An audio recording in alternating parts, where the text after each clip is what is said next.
Yeah. Well, we are back in the studio, Melbourne, Florida, in a little hideout we like to call the Space Coast Podcast Studios. We have Karen from a remote location in Cocoa Beach, Doug, Chris, special guest Juan Vargas, and of course Chris Hadaway. There's Doug popping his head in there. We are happy and excited to be back. I couldn't make it last week, had something come up, but we are got a great show. We have Chris from the Dirty Ore, just brought some. Listen, I grew up on peanut butter and jelly.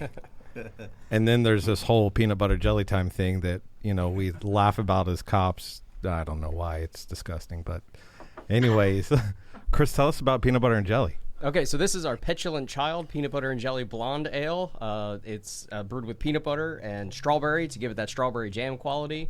And it's really kind of cool. It's like a peanut butter and jelly without the crust. It's a little biscuity. It's a little toasty. Like it's like Mom used to make.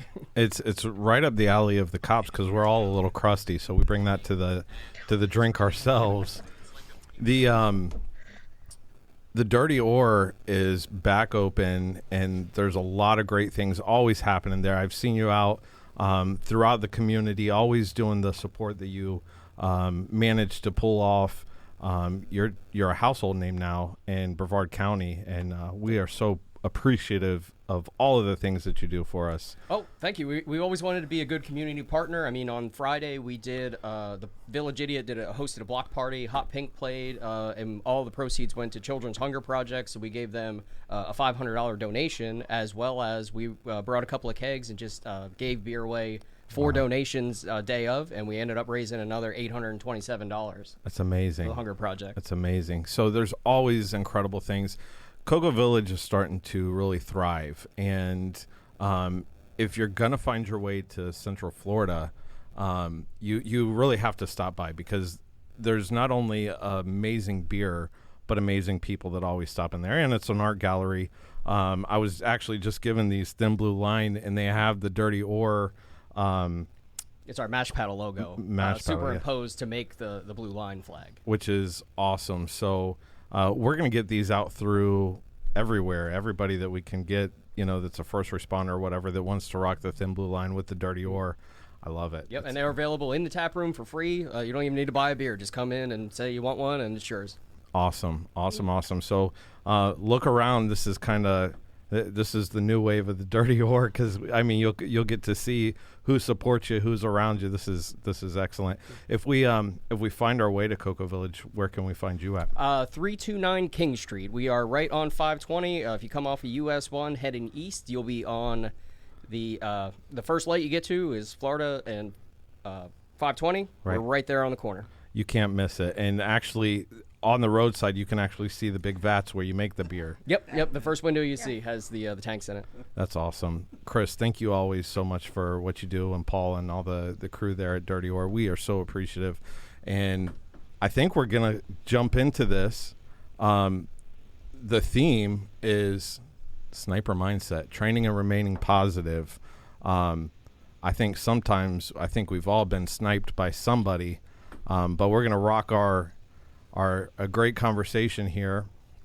Let me give Doug just a second to get set up with us. All right, so I got my peanut butter and jelly time right here. PBJ. Cheers to everybody. Cheers. To a great show. Thank you, brother. Yes. All the way down there. Thank you, Chris. Here we go. Thanks, Chris. Thanks, everybody, for tuning in. I'm super excited tonight. Chris is back, so I didn't have to do the intro to the show because I was freaking out the last time. I didn't do so well, I don't think. You did great. And that's my wife. She's going to mess with me because I think she's, look, hear the laugh. I'm just gonna do it right now. I'm just excited that Juan is here. Juan, I don't know if you remember when we met, it was at the arena. My wonderful husband, Jesse, you can pop the picture up. My wonderful husband had surprised me with tickets to go see Justin Timberlake. Nope, not that picture. Yeah, husband of the year, baby. That's the one. Husband of the year. That's where I met Juan. He was out there working a detail. That's how desperate I am for a I piece love of you, booty baby. once in a while. You are the best. Man, what we will man. do for some underwear. That's hey, drop it while it's hot, right? All right. Mama's setting the standard. Set the standards So high. we're excited to have you here, Juan. It's been a while. That was a few years ago, but we're really excited to have you on the show tonight. Happy to be here. Thank you. Yeah, so let me shout out to a few people watching. Thank you. Adam, man, you can pick on Juan the whole show. You're always welcome, man, to come to the studio and hang out with us, man. I'd love to have some stories with you. And then we got a guest on, Megan. Megan she's going to put her information up here in the comments for you in a minute. I just drew a blank. How do you say it? Fitness? Put it on there, Megan, so I can talk about it. So anyway, it's a training program connected with kickboxing, and so when I saw it, it caught my eye because it had the word kick in it, and I'm all for anything that you can connect your foot to something. Yeah. I'm all down for Absolutely. that, especially if it's somebody's ass. As Right. y'all know, that's Yeah. that's my favorite thing to do. So she's gonna put that up here, and I want you guys to check it out, man, because I'm a big supporter of. And we're going to talk about that tonight with the mindset. And I'm real big on athletics and people staying physically fit and mentally fit in connection with that. Hey Jesse, you got it. You have it? Yeah. Is it just me? No, it's me. I It's thought all it of was us. Just me. So anyway, let's dive in. I'm super excited because I got my boy in the house with me tonight, man. We've been. So let me just jump into something serious for a quick minute. I know a lot of people think we're going to talk about stuff that we did. That's not really what this conversation is going to be about. But one thing I do want to say is I had a conversation on the show a while ago, and it was about when you have certain boys, as we call them, or buddies or friends or coworkers. What makes a good working environment is to know what to expect in your guys. Because in our career, we never knew what to expect. We could train, and this is part of the mindset, we could train for hours and years and all the badass training we've all been involved in. It doesn't prepare you for the incident. Because everything changes, right? When everything changes, the easiest search warrant or the easiest call out can end as a nightmare, right? We've been there. Juan's been there. I've been there. So that's where that mindset comes in. But when I was talking just a few minutes ago about how important it is to have that reliability, and the last conversation I had was when Chris Scallon was on the show with us. Right. And it was, and how I said, for a guy like me who has radical anxiety, there's times where I can't even be around certain people or certain situations, but then there's times that I can. And so one of the things that is really important to me is I need to, I can't be around people who are aggro or unstable, because part of my sickness is, as you know, if everybody's smiling and laughing, I'm okay. But if I come to aggro, I go from 0 to 60. I go right back into combat mode. Right. And that's where that anger and that rage and all that. Luckily for me, I work well under pressure. I was always able to do my job quite well. It was just as soon as I was done that it would backfire. Moral of the story is I was talking how I know that every time I see Chris, he's going to tell me he loves me. He's going to hug me. He might even give me a kiss. He's always going to be like that. He always smiles. Even if I did something rancid, he would still come to that and go, hey, Doug, we got to talk. You did this. I need to talk to you about this. That is the other reason why I'm excited, because Juan's here. Because since I've known Juan, that's how our relationship has always been. I don't even have to look at him. He'll make me start laughing because everything's always funny with Juan, right? I know he's a serious cat. I know what he's been through, and I get it. But he still has the ability, and Juan's been, for y'all don't know, we don't have the time to do this tonight, but he's been through some radical shit. He's one of the boys. There's no questions asked. Doesn't have to prove anything. He's one of the boys. And every time, no matter what, it was always a great conversation. And that, we don't really pay attention to that. Right. I know that if Juan comes, Karen and I ran into him at Justin Timberlake, and we're just laughing as soon as we see each other. And then I always see you when I'm in Orlando at some major event, because he's at the event as well, maybe doing a detail.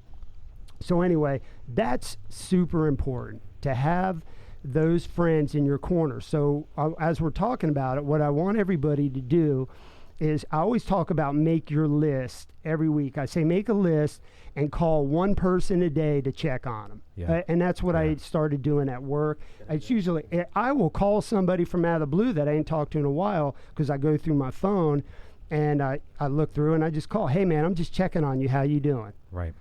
Sometimes we have to do that, but sometimes it's nice to just randomly do it. So attached to the list, lost my train of thought. I was so excited about my list that I always tell everybody. This is what happens when you get old and you get a traumatic brain injury and all these other things. What was I talking about? Dirty ore. And dirty ore. Well, I actually don't. You were talking about like those people that you have that connection with, and that you can, I think Okay, almost no matter what. I got it. That's why my wife is so important. Look how when you she's still talking. even. Hey, you're frozen, babe. We didn't hear him. We just saw you like Crooked riff. wireless. Yeah, it was kind of funny. Sorry, man. You kind of got Raul, is what you did. Because Raul on our show, his stuff always freezes, and it's always when he's saying something really important. So old age, yeah, Braid, it is old age. That's the truth. So what I was getting at, I'm such a horrible host, and No, all you're that great. type of You're stuff. doing a great job. But like I always tell Karen, man, it's my show. I don't give a shit. She's like, you can't say that. Yes, I can. Say it again. Yes. What I encourage you to do is to go through your phone. That's what I always do, contacts, and it's crazy. I have so many that somebody will pop up that I haven't thought about in a long time. But go through that contact and pick out 5 people who do that to you, who make you smile every time. I just had a flashback when you came in smiling at me with the freaking clown behind you. I didn't do that. Yeah, you did. It was a setup. It was Doug Levine, I think. It was. Because I'm scared of clowns, so they would bring them to work and mess with me. It was actually a very subtle. But at least you smiled at me when you broke it off in me. So find those. Only one time. With a sniper, though. No, well, I was funny when he was walking in with the clown. I was eavesdropping on Levine, who's in that picture with you. Mm-hmm. I got to tell you about that. I thought I got a picture of you next to the tank with Doug Levine and somebody else. Remember when we got suspended, our SWAT team, and y'all had to come get one? Yeah, you had to do that. I got a picture of you at it. Really? Yeah, you're standing next to a tank with Doug. I think it's the tank. I'll sniper that. Yeah. The BCSO or Coco? Yeah, the BCSO tank. Yeah. So anyway, I got to get this out and finish it before we start telling more stories. You've got to get those people and connect with them, and those are the type of friends and people that you can bring into your life on a weekly basis, or when you're struggling with something, because sometimes you can just call the wrong person. Like, you got to be really careful now who you call, because they might be pissed off about the election, so they're just going to give you all the hell they're feeling. They're going to dump it into you. And it's real important to understand, when you're in depression and full-blown depression, everything manifests. So a bad day's 100 times worse than when you're not in depression, right? Right. So you can have a bad conversation with somebody on one day and just be like, yeah, whatever, dude. And then you could have that same conversation on a bad day, and it could go to fists, right? Yeah. So that's the same thing. So make sure I'm going to get off my tangent. Try that out this week. I think it's important. It works for me. It has for years. And if it works, let's try it out, right? Maybe we got something different we can work with. I'm done. You did such a good job. I think that message never gets old. Keep, surround yourself by the people that make you feel good. And lately, there's a ton of broken people and a ton of associates that we have, people that we work with that are going through the stress of do I want to continue policing, and then dealing with it from the public. And now we're seeing a lot of depression. So not only with COVID, but if the elections didn't go their way, the uncertainty of what the future looks like. In Florida, there's many different things happening just right here in Brevard County. So it's very unsettling. And I think if we walk through a lot of the police agencies, everybody feels that same thing also, is what's next? When are we going to move from this point? And it just feels like it's deja vu.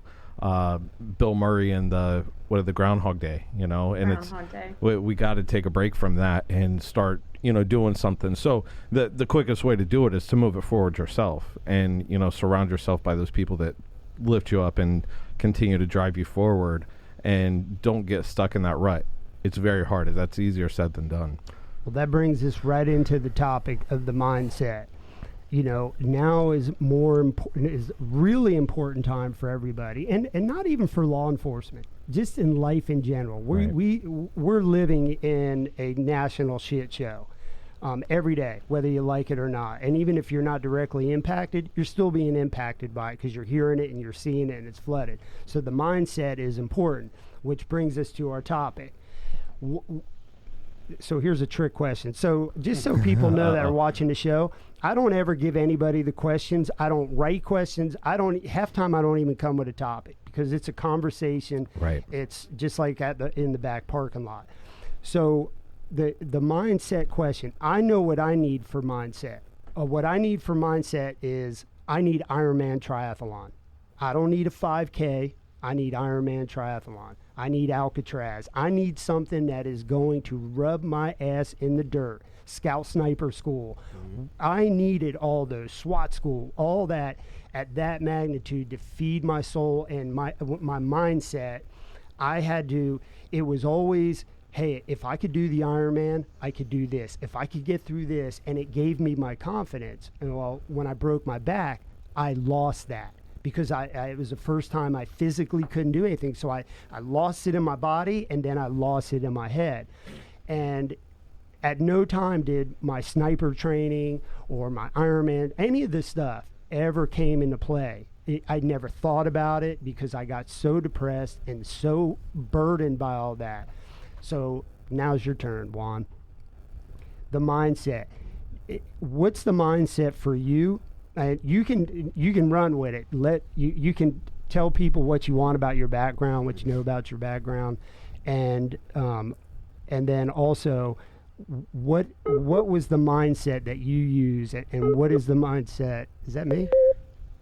What mindset do you use, and what do you think it's been for you to carry you through what you've had to deal with and where you're at today? Because you're a successful businessman. You're a successful businessman. You're a successful cop. Mm-hmm. I mean, there's a point of being successful, right, in the career, whether right. You get that status. So, I mean, no, it's similar to what you were saying too. Closer one. Similar to what you were saying, it's pretty much. I have the same mentality. I think it's pretty much a sniper mentality. It's you can't pick a sniper because of all the requirements. Right. It has to be in you for you to step up and take that challenge. Just going through some of the stuff that I went through in the past is I constantly want to challenge myself. I constantly want to do better for myself, and not only for myself, but if I feel that I do that, and even going through what I've been through in the past, I feel it motivates others, at the agency that are going through some stuff, saying, hey, if Juan can do it, then I can do it, Yeah. And then, just trying to, although it's painful, and although it's, like you're saying, I fell into my depression as well, and then I try to fight back to get to where I was once after my world got shattered. I just felt that I can still keep a smile on my face like I've always have, because first and foremost, my faith in God got me through 100% of it, and then obviously the support from my fellow brothers and sisters, LEO and military. But just to make sure that they see that I'm not going to show you that I'm broken. I'm going to show you that it's possible. I can get back up from where I was, and be successful. That it's possible. And by example, you can talk all the crap you want, but you got to lead by example. It's like the dude who's driving down the road with the bumper sticker with the Jesus fish on it, and he passes you and flicks you off. You're just like, there's an important component to living by example. And so one, you got injured after me, I think. Do you remember what year it was? 2008. 2008. January 2008. Right. So right about the same window, right, babe? When did I get hit? In 2006 or 8? 8. I think it was 8. Maybe 8. I don't think it was 6. I think it was about the same time. Maybe even 9. That's when Brevard lost 2 of their best snipers for temporarily. Yeah, that's right, right. That's the first time Juan and I, every time we see each other, we would always give each other shit and who was the best sniper, right? Yeah, right. And so I guess in our older age now it's like we got nothing left to argue anymore. But can't anybody prove you different either, right? No. Well, I call them tabletops. Yeah, we challenge them. Yeah, tabletop snipers nowadays, man. They don't get it. Anyway, so when you got injured, you came back with a positive mentality, and because it actually encouraged me because his injury was radical. Right. And it gave me faith, like, because he jumped back. You came back. How long was it? Within a year. I came Within back to a year, work. and it was quick. Yeah. And it was powerful, and that type of stuff made me feel better. Always because guys tell me all the time, they go, "How the hell do you do what you do with that injury and that stuff?" And I'm about to do it again. For myself, though, this time it's for me, man. It's not for anything else. Like, I don't even talk about it. This is what I'm doing. Try and get ready. I need to get back to myself. And so that mindset to fight back and to move forward, obviously, impact is what got you there, right? So that you could come back. And that transfers over to other people. So basically, that positive attitude that you have, you can also use it because you've been through depression. You lay there, and you got boys, because I remember a lot of people rallied behind Juan. Support man. there. You had a great SWAT team behind you, man. Those guys were pretty awesome, right? So you transfer that positive energy even in mental health. Now, it's real easy for anybody to ask you a physical injury problem, right? Oh, like, hey, man, what's the doctor you went to? Yeah, I get that a lot. Who fixed your back? Who fixed your shoulder? Yeah. But they don't, in the same question, the important part. And as I preach all the time, I wish I would have trained this thing better, because as a sniper, as a combat guy, as a detective, all the stuff we do, you put so much physical training in it. Now, somebody like with Karen's career, it's mental. It's all mental, right? Which to me, I can't do it. It's radical. But mine is like on a physical level. That's a lot. Is what I'm getting at. Right. Juan, can you? I'm sorry. Go ahead, Karen. No, I just had a question, and Doug and I had talked about this a couple days ago, and it kind of goes back to the title, if you will, of what we're talking about, sniper mindset. And from my standpoint, I was telling Doug, and this is pretty raw, but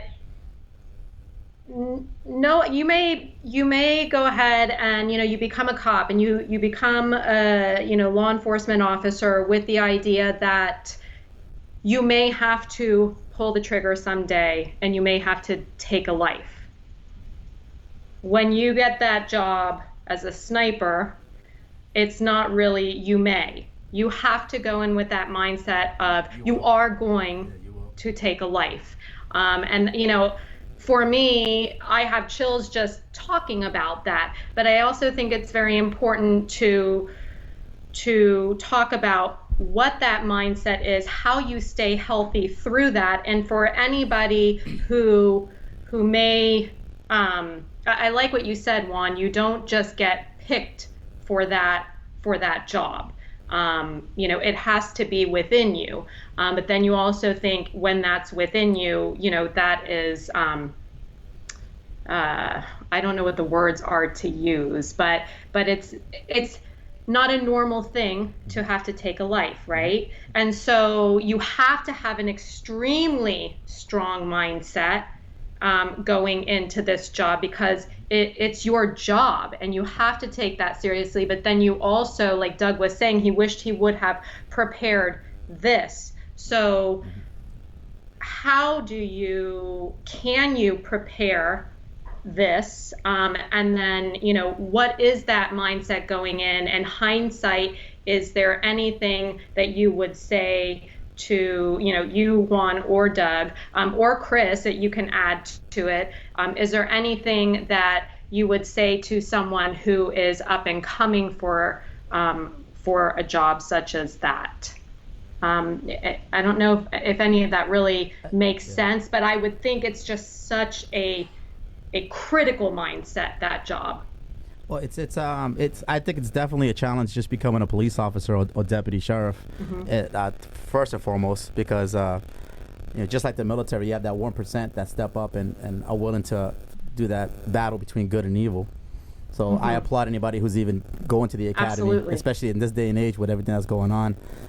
The way they're what law enforcement and military are going through this day and age, that people are still stepping up and representing the way they are. But just stepping up to the challenge to become a law enforcement officer, and then Doug can relate to me on this.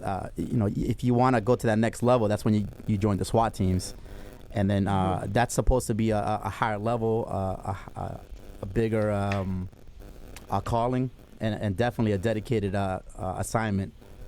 And then once you get on SWAT, and again, this is just my mentality. Once you make SWAT, you get on entry, you do what you got to do. But then only the elite graduate to the sniper section, where the snipers have to take on that responsibility, not only to protect our fellow brothers and sisters on the team while conducting a search warrant. It's called Overwatch. Yeah, but also knowing that if there's a hostage situation or my brothers and sisters are in danger, and just try to kind of like picture it. You have a sniper looking through an optic, and then I'm trying to keep an eye on the team, and then I see a possible threat. I have to be willing to pull the trigger and eliminate that threat to protect my family. The way I look at it at that point, or the particular hostage.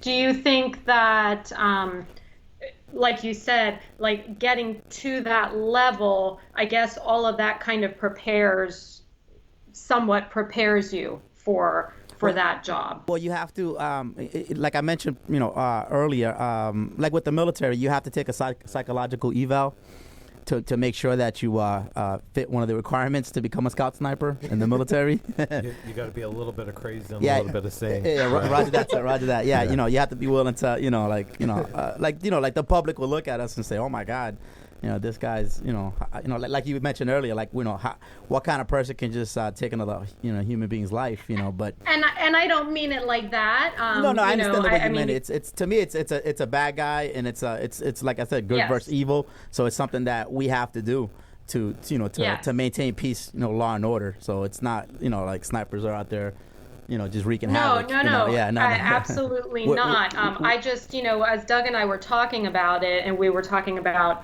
his his experience, it's hard for me sometimes to wrap my mind around how through certain things he was able to keep his mind healthy, and then there was a time where he wasn't, and then moving beyond that, now he is able to work with those strategies and those coping mechanisms to keep his mind healthy now. So we were just talking about, the actual mindset of, of somebody in that specific job. And I just thought it was very, very interesting, as far as what that mindset was and how to keep yourself healthy that way. Well, I think the training has a lot to do with it too. Each SWAT team throughout the world, But definitely, hopefully, like, I can only talk about Brevard in Orlando, but in Coco, but different standards. But I think the training prepares the particular sniper candidate to learn what it takes to be a good sniper, and I think a lot of it has to do with the passion for the job, the love for your brothers and sisters. Like I said, once you get into the teams, it's not only it's the boys, it's family at that point. Right. And, why I'm here today with Doug. And you have to rely on that so heavily. Yeah, and brotherhood. I wouldn't be able to live with myself if something happened to one of my family members because I failed to pull the trigger.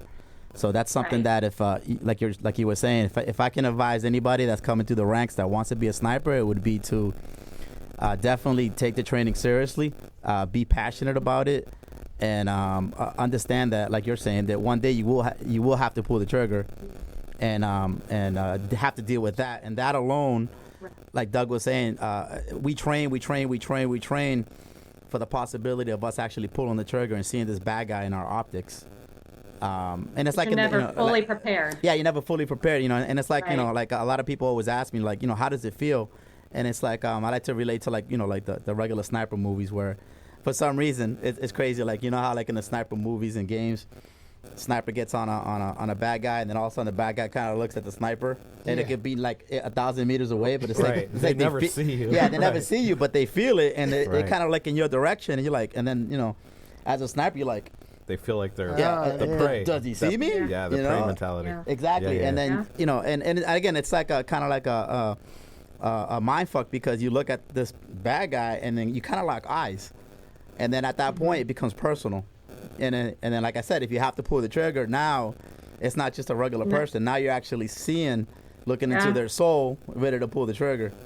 And Doug's talked to me about that before. Yeah, it's a mind frame that you have to have, because after that, it's not just preparing for it, but now you have to deal with taking a bad guy's life and then still driving on to another call out the next day, and put that behind you and do your job. Right. Well, thank you. I know that that's probably a tough topic to talk about with someone who is not in law enforcement. And I applaud every single one of you. I honor you guys for the jobs that you do every single day. But it was just something that Doug and I had talked about, because I try to understand from that perspective the best that I can, which I know I'll never be able to understand it like you guys do. So thank you for sharing. Oh, you're welcome. My pleasure. Yeah, it's good. That's real good. And one thing we don't talk about very often, can y'all hear me? Yeah. One thing we don't talk about is the fatigue. Like, even if you're just, once you, if ever in your career,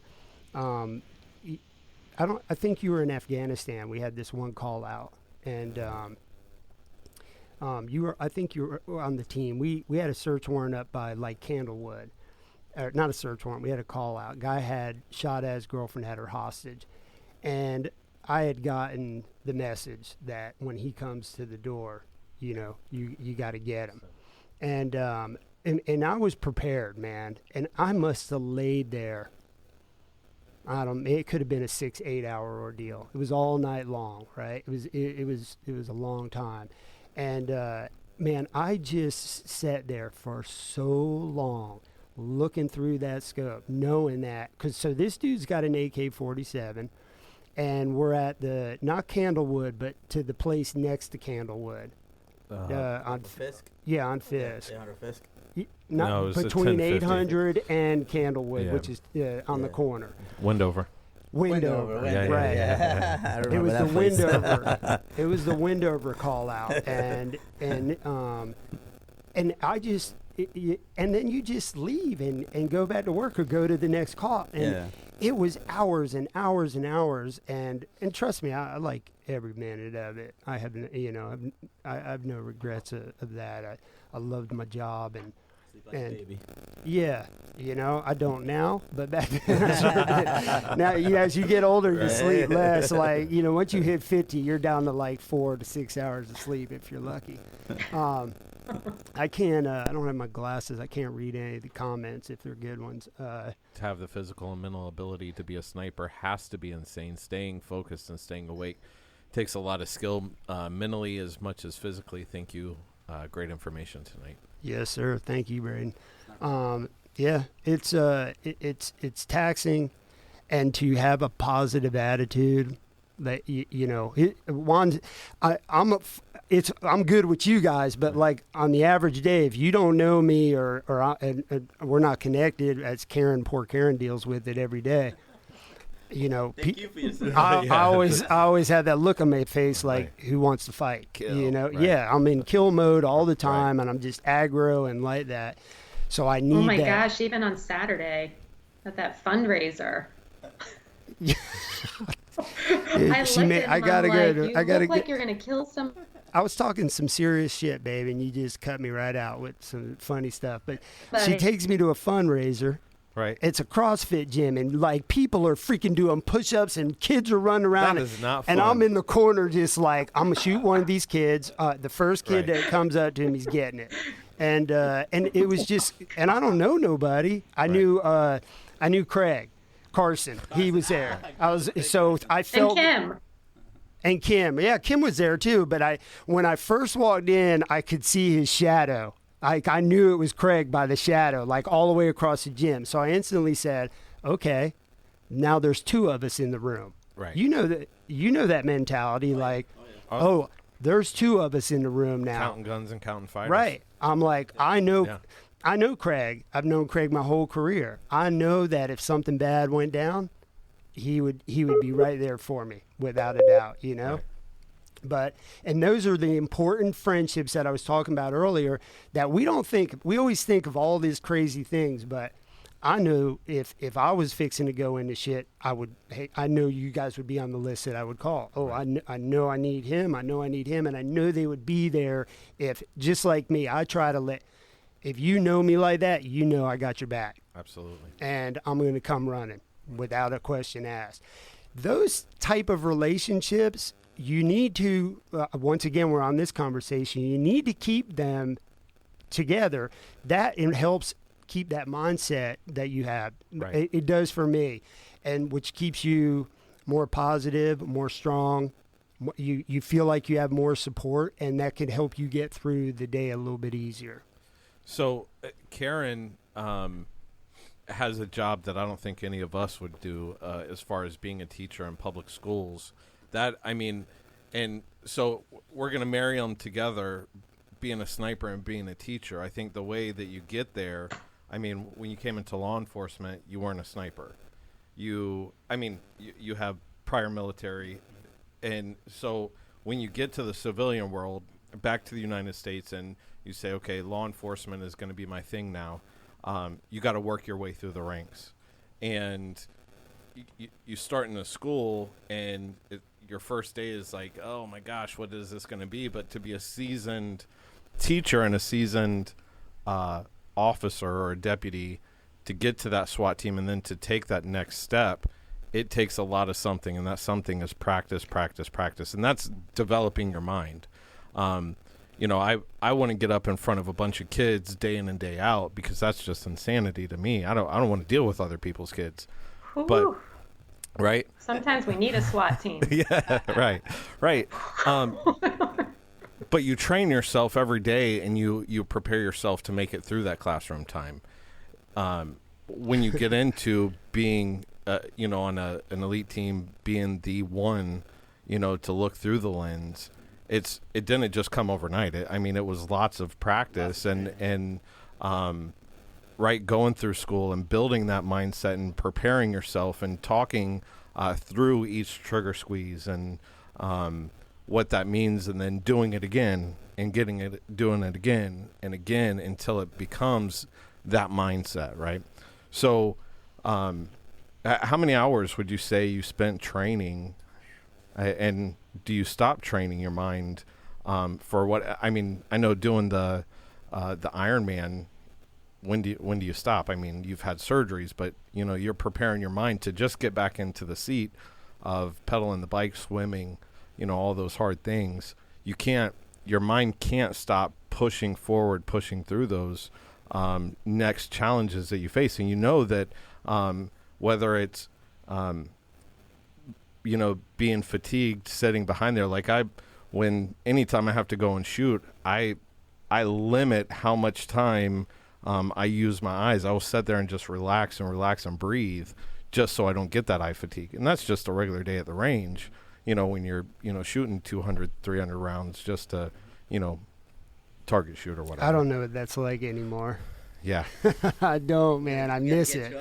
I know. I'm getting ready, because that's actually, we're going to get into that conversation here in a second. So Megan finally put it up. Fix It Fitness. So everybody look on the comments and then look it up. There was a couple really good comments that I wanted to touch on. I'm not going to read the whole thing because I need more time for Juan's this next conversation.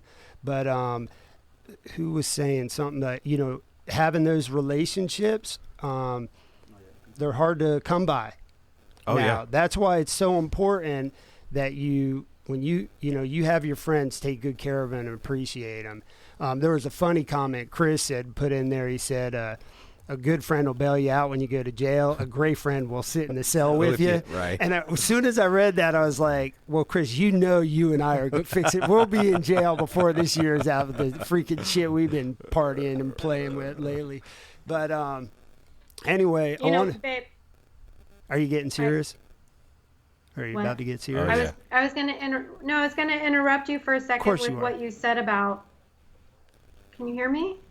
Yeah, keep going. I'm just messing with you, babe. Oh, with what you were just saying and what the viewer was saying on the comments about the importance of keeping those relationships. And Chris, just because you kind of brought in education, I can only imagine the importance of keeping those relationships and making sure you keep them tight in your profession, because just in my profession as an educator, in the last couple of years, my whole team, we were in one building, and a couple of years ago, I was moved out of that building so that I could focus on a different area of the school, so to speak.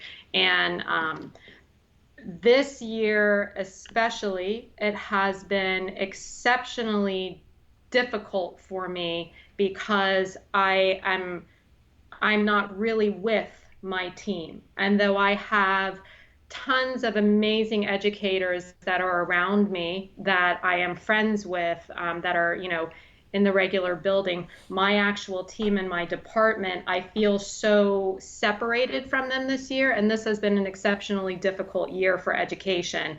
And so that is something that I have really come to realize the importance of those relationships and those bonds, and making sure that you are constantly reaching out. Like every once in a while, you know, I will just go through that building and just pop into everyone's room because I miss them.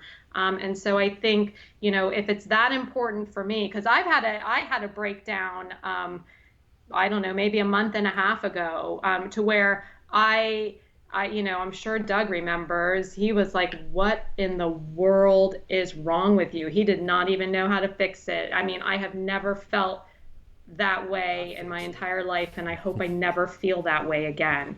What are you saying? I fixed it with a brand new Lincoln is what I did. I ain't stupid. Do what? Oh my goodness, stop. But anyway, so I think, you know, especially in your profession, you're going to get it when you come home. In your profession, I think those relationships are so important, to keep them and to keep them tight and to keep them strong and to always check in on one another, even when you feel like you're apart from each other. Yes. Chris just said, I'm keeping Doug as a friend because when he snaps, I don't want to be on the list. Oh my gosh, I know. That's a good list, man. I'll have to show it to you sometime. Anyway, so it leads me into our next topic. So I was talking about the importance of camaraderie earlier, keeping our friendships and stuff.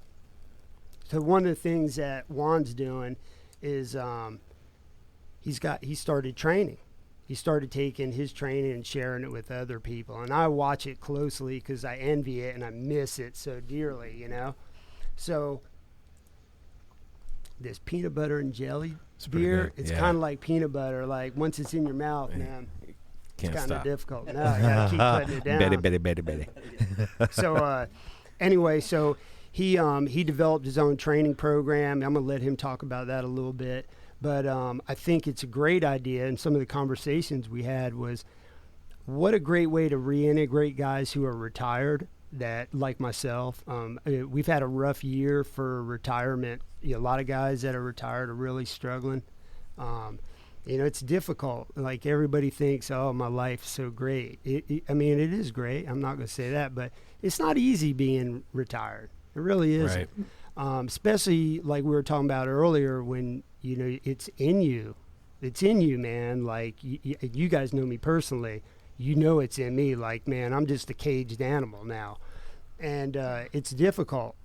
So even at a command level, like I've had a rough year with chiefs that retire, and they've been at command level for so long that when they get done, like I went through, I always joke how I call myself house bitch.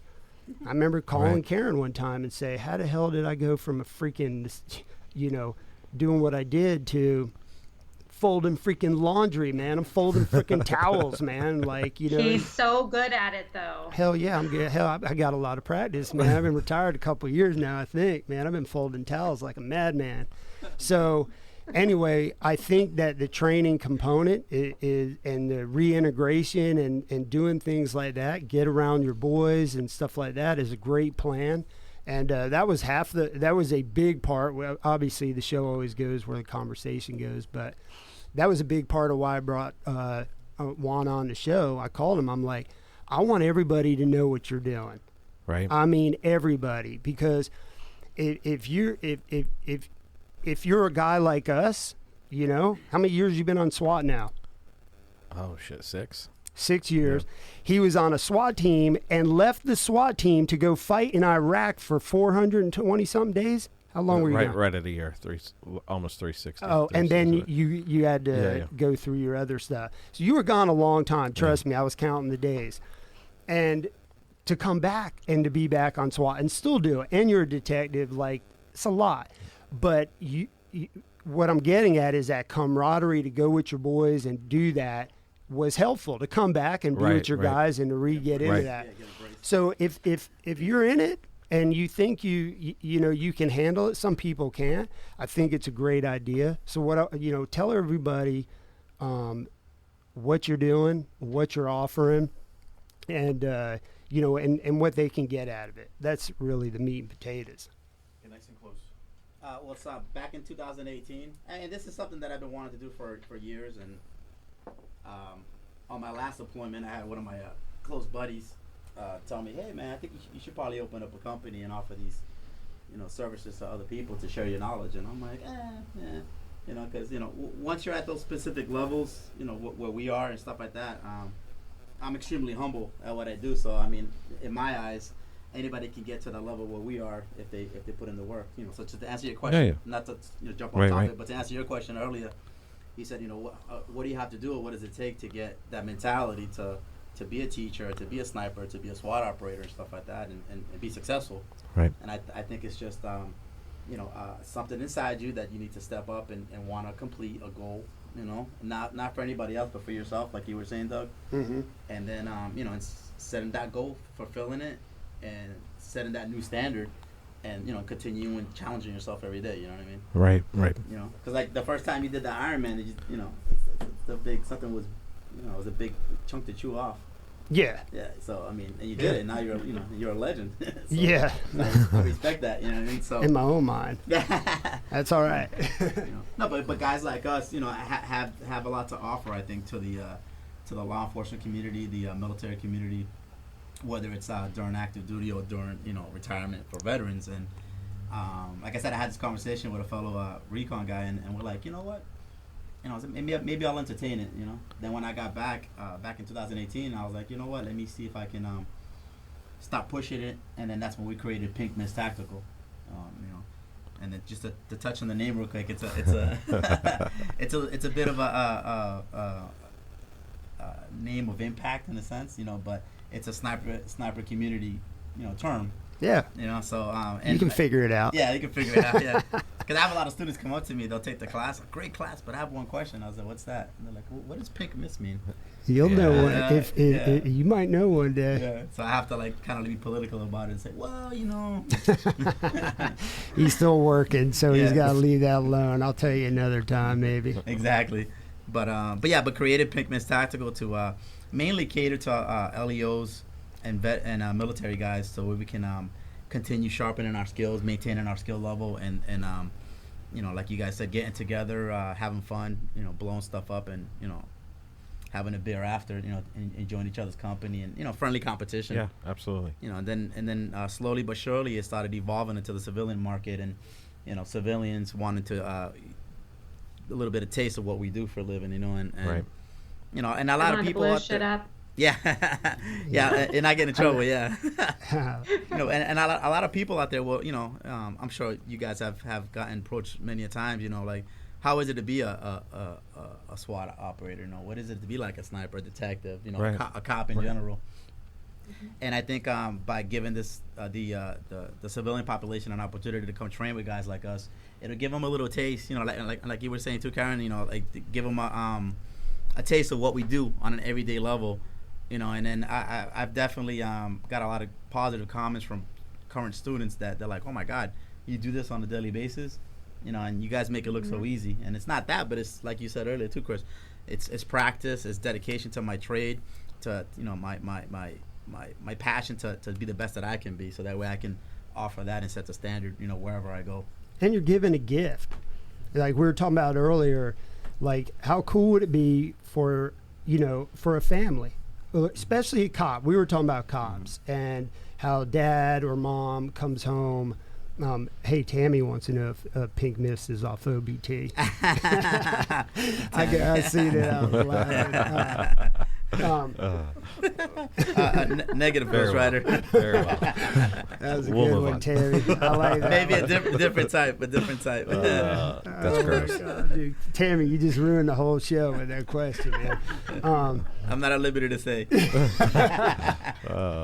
That's a good one. She is always funny, though. So what I was getting at, how cool would it be if dad, who comes home with a gun, or mom or dad, right, comes home with a gun all the time and has to talk to his family about, you know, being a cop. And it's just a crazy thing. You know, I always talk about that, man. And what job do you have to get up and put a bulletproof vest on to go to work? Yeah. Okay. So to go to a training that you know, even on the civilian side, and bring the family and train them properly, and so they understand, and let them see what you go through, so they, you know, that might help you. It might not be for every family, but I did that with my kids. I trained them. I let them see, you know, do some of the stuff that I did, especially my boys. You know, they could handle it. It might be a good thing. A bonding moment for the family. It's fun. I mean, you know, and if you do it properly and you do it safely, It's fun. It's pretty fun, yeah. right? It's kind of like yoga. I mean, especially in you know, breathing and patience and, you know, quietness, like meditation. You know, you get down behind the sights. There's a lot. It's more than just squeezing a trigger. Yes. And it takes 100%. you know, it's a lot of physical, but it's a lot of mental. And then, you know, also, I just think it's a great idea. I'm looking forward to it, because I think I even texted you one time, like, hey, man, when you going to do a sniper class, I just want to come. And I would do it all over again. You know, I don't get to do that stuff. Now, Betsy's in my closet, and she is ready to rock. She's ready to go. She comes out quite often. Karen will tell you, man. She comes out. I walk around the house with her and just make out with her. And I'll look out the front window with it. You know what I mean? I don't care, man. You can laugh at me all you want. That's my baby, man. And you know what I'm getting at. Mine's Maria. Maria, I've laid down with her many a times, man. That's the only girl my wife will let me lay down with, and my bicycle. That's it. But anyway, you got me off topic again. It's all Tammy's fault with that. OBT, yeah. So I'm excited. Bringing the families together and showing them how it and is. so we're coming to the end of the show. Want to plug this? We need to plug and let everybody know about Pink Mist Tactical. What's the website? Tell everybody the website. It's pinkmisttactical.com. Once you go to the site, kind of like scroll through it, see what kind of training you want, whether it's concealed, basic pistol, rifle, tactical courses, and sniper courses. And just hit the information button and just put your generic information in, and somebody will get back to you. And are you doing like sniper training like on civilian level, or is it? Well, it's or is it just basic? So I have a basic course where I'll teach the civilians like just the basic marksmanship portion of a sniper. Yeah. And then I have guys that are in the military that want to go to scout sniper school. Mm-hmm. So then I'll add like range estimation, target detection, a ghillie wash, mm-hmm. and how to stalk and stuff like that. So I kind of like curtail the course to the group, to the audience that I'm having. If it's just regular civilians that just want to learn how to shoot long range, then I'll just custom build it for them. Hey, how cool is that? You know, as you know, so many people. Hey man, what's it like? Yeah. Here you go. Here's your opportunity. Now you ain't gonna get the meat and potatoes. There's some shit we have to keep to ourselves. Yeah. But it's cool, man. It gives you an opportunity to see life from a different level, and I'm actually excited that you know. Obviously, there's certain people that don't need to take that class. But, right. But I think it's cool for a lot of people. I think it could help a lot, and so we're excited. We're even with Trauma Behind the Badge, my other team, man. We're excited to do some stuff. We're gonna have Juan on the show. We've got some serious stuff to talk about in the future. Some nights it's just not a good night to talk about certain things. Right. As we all know, even most people watching this show. But we'll get in that conversation on another day. But so one more time. So we're gonna somebody put it in the comments for us. The website for Pink Mist. And Karen, you got anything you want to say? I called you Karen. Can she hear me? Oh, I can. Well, I was like, that's my name, isn't it? I'm like, who are you talking usually to? if I call her by her name, she gets upset. It's serious time. Yeah, she's like, why are you calling me by my name? What, are we like closing everything out? Asking me if I have anything to add to the topic or anything. You got any final last words? I have some final last words. First of all, Juan, thank you so much for joining us on the show. Thank you for answering my questions. I appreciate it. I appreciate all of you, Chris, babe, and everybody else out there fighting the good fight for us. Thank you very much. The only thing that we have coming up is our Run for Responders 5K. That is under 2 months away. It is Husband of the Year right there. There you go. That's the picture. Our Run for Responders. It's on January 2nd, 2021 at 6 o'clock. You can sign up on runsignup.com. The link is posted weekly on our Facebook page. That picture right there shows you what our medals have looked like in the last couple of years. They are a big hit. Last year you got to choose your medals. I think this year you'll get to choose your medal as well. But please come out and celebrate all of our first responders with us. The streets will be lit up with police and fire vehicles. It's just an incredible evening, and I always got to end it with this one. It is my birthday on January 2nd, so y'all better sign up and come out and party with me. I expect that. Other than that, I don't think that I have any other big announcements other than thank you very much to Dirty Ore for always being there to support us. They sponsor our podcast, so thank you to them from the bottom of our hearts. And then Trinity Fitness as well. They hosted a fundraiser for us this weekend. So we want to thank them for all of their support of first responders. They're an amazing fitness organization that is out there supporting the community, and everyone doing good things. So thank you very much. Wow, that was kind of short and sweet. I know. I don't have like a whole lot to say. Well, are you joking? I mean, I could go on and on, but. Oh. Wait, it's been so long. We want everybody to make sure they have their Karen fix for the week. I know. No. Juan, definitely thank you for being here. Listen, I'm sure Doug's going to plug it, but Trauma Behind the Badge, there's always an extended conversation, a better conversation, a really good conversation. Yeah, tomorrow night, 7 o'clock, you got to go to traumabehindthebadge.com and you sign up for the Zoom link. Looking for tomorrow's weekly special. Webinar. Tomorrow's Veterans Day special. Yeah. So, couple vets coming on and talk some good stuff. There's this a unique and awkward time of the year. Let's change the pace of 2020 and make it end on a good note. Reach out, just like Doug said. Find those 5 people each day, whatever. I mean, take the time to reach out to somebody. Build your mental health. Build your team. Take your time. Breathe. Work through it. We're all here for you. I mean, I'm sure you're here for us. If we could reach out and talk to you, you would have some kind words for us all. Thank you always for listening and participating. We love to see it. We love to catch up.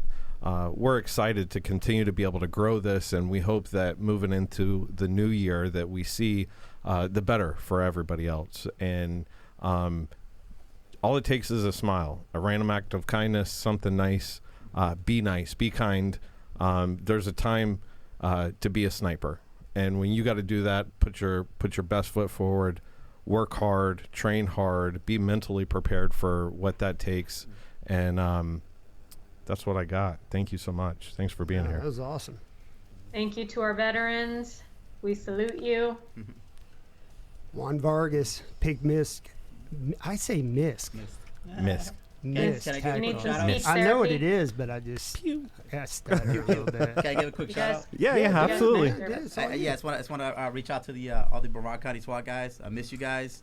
Hope you guys are doing well. You know, keep fighting the good fight. To all my boys at Orlando Police SWAT team, keep staying motivated. And I know it's a difficult time in the city of Orlando right now, but stay positive. And then to all my fellow Marines, happy birthday tomorrow. It's gonna be a good day. And obviously to you guys, thank you so much for having me on the show. Yeah. I sincerely Thanks for appreciate coming. it. And like I said, we talked about it. I'm definitely there for you guys if you guys want to get together and do some more stuff and bring all the veterans together. To, Yeah. You know, to, Yeah. Yeah. Have a good time. Make sure we could, get some pew pew in. All right. Yes, sir. Thank you. All right. We're out. We'll see you soon.